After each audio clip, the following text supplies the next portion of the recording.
அனைவருக்கும் வணக்கம். இன்னைக்கு 5 சென்டென்சஸும் அதோட தமிழ் மீனிங் பார்ப்போம். Truth always prevails. உண்மை எப்போதும் வெல்லும். இப்போ நம்ம கண்ணு முன்னாடி ஒருத்தர் கீழே விழுந்துட்டாங்கன்னா அவங்களுக்கு உதவ முடியல, அவங்கள தூக்கி விட முடியல அப்படிங்கும்போது பக்கத்தில் யாராக இருந்தாங்கன்னா அவங்கள ஓடி போய் உதவி செய்யுங்க, அவங்க கீழே விழுந்துட்டாங்க அப்படின்னு சொல்லுவோம் இல்லையா. இந்த மாதிரி ஓடி போய் ஒருத்தவங்களுக்கு உதவி செய்யுங்கன்னு சொல்கிறதுக்கு run and get help, he has fallen down அப்படின்னு சொல்லணும்.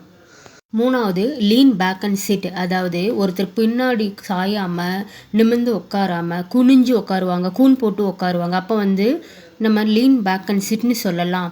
அதாவது பின்னாடி சாஞ்சு உட்காரு அப்படின்னு அர்த்தம். I will call you 1 hour later. அதாவது நான் 1 மணி நேரம் கழித்து உனக்கு நான் கால் செய்கிறேன்.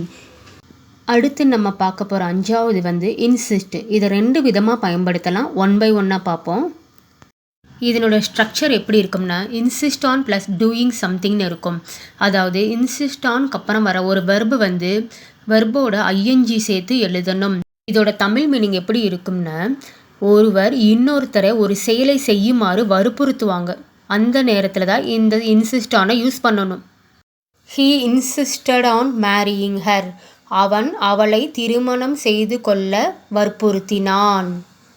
இப்போ இந்த தமிழ் மீனிங் உங்களுக்கு புரிஞ்சிருக்குன்னு நினைக்கிறேன். ஒருவர் இன்னொருத்தரை ஒரு செயலை செய்யுமாறு வற்புறுத்தும் போது இந்த இன்சிஸ்ட் ஆனை யூஸ் பண்ணணும். இந்த சென்டென்ஸை பாருங்கள். Don't insist on doing this work. இந்த வேலையை செய்ய சொல்லி வற்புறுத்தாதே.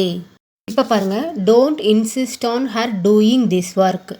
அவளை இந்த வேலையை செய்ய சொல்லி வற்புறுத்தாதே. இவ்வளோ நேரம் இன்சிஸ்ட் ஆன்ங்கிறதுக்கு தமிழ் மீனிங் என்னன்னு பார்த்தோம். இப்போ அடுத்து இன்சிஸ்ட் தேட்னு வந்தால் அதோட மீனிங் எப்படி இருக்குங்கிறத பார்ப்போம். இதோட தமிழ் மீனிங் என்னென்னா ஒருவர் இன்னொருத்தர்கிட்ட ஒரு விஷயத்தை சொல்லும்போது அவர் அந்த விஷயத்தை நம்பலைன்னு வச்சுக்கோங்களேன், இவங்க அதை ஸ்ட்ராங்காக உண்மைதான் அப்படின்னு உறுதியாக இருக்கிற மாதிரி அதை சொல்லுவாங்க. அதுக்கு தான் இந்த இன்சிஸ்ட்டை யூஸ் பண்ணுவாங்க.